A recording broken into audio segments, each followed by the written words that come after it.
राम भवानी धाम की जय। मित्रों, बहुत पहले श्रवण नामक एक राजा भगवान बुद्ध के पास दीक्षा लेने के लिए आया।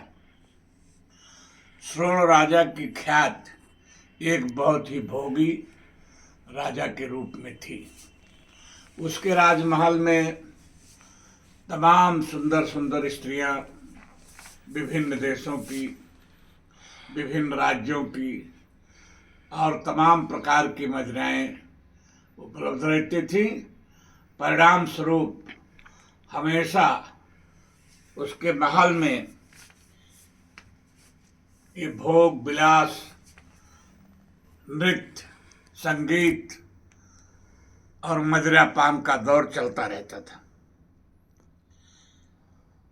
एक बार वो भगवान बुद्ध के पास जब दीक्षा लेने के लिए आया तो भगवान बुद्ध के शिष्यों ने भी कहा कि महाराज ये दीक्षित नहीं हो पाएगा और न उसकी रखवाली कर पाएगा।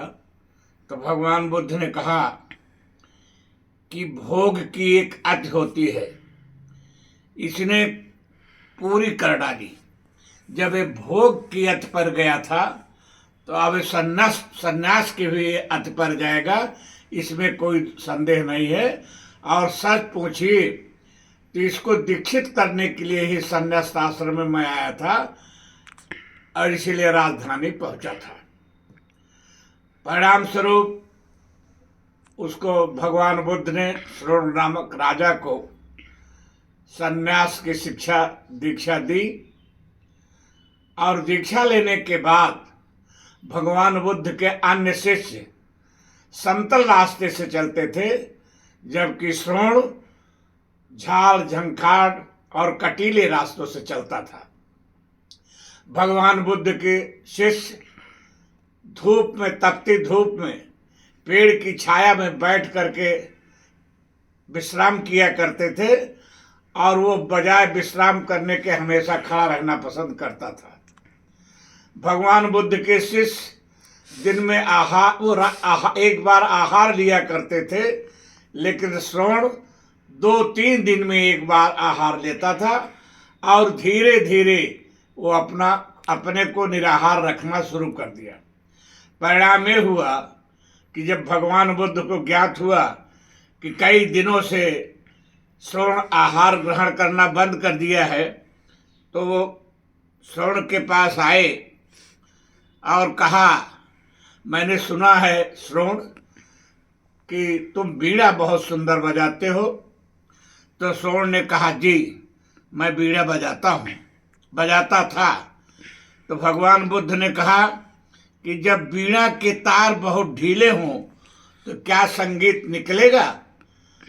तो राजा श्रवण ने कहा, नहीं निकलेगा।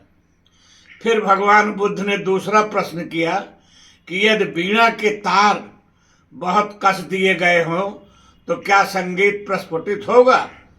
तो श्रवण ने कहा कि तब नहीं हो, तब तो तार ही टूट जाएगा, संगीत के प्रस्फुटन का प्रश्न ही नहीं होता। तो भगवान बुद्ध ने कहा, श्रवण मैं प्रतीक्षा कर रहा था तुझे सीख देने की कि जैसे ढीले तार में और कसे हुए तार में संगीत नहीं निकलता, वैसे ही जीवन की अति किसी चीज पर जाओगे तो नीचे आना पड़ेगा। और इसका सबसे बढ़िया क्रम है कि न ज़्यादा अति हो और न ज़्यादा तार कसो और न ज़्यादा तार ढीला करो। बीड़ा के तार का तुम्हें अनुभव है और जीवन के तार का मुझे अनुभव है, इसलिए अब तो मध्य में आ जाओ और मध्य में रह करके जीवन यापन करो। बहुत पहले हमारे संत कबीर ने इसके विषय में कहा है कि अति का भला न बरसना, अति का भला न बोलना, अति की भली न चूप, अति का भला न बरसना, अति की भली न धूप। यह दर्शन कबीर का दर्शन, बुद्ध का दर्शन हमारे यहाँ बहुत पहले से व्याप्त है कि किसी भी चीज की अति नहीं करनी चाहिए। हमेशा मध्य मार्ग मिडिल का रास्ता अपनाना चाहिए। इससे जीवन यापन संतुष्टि के साथ होगा। बहुत बहुत धन्यवाद, बहुत बहुत धन्यवाद।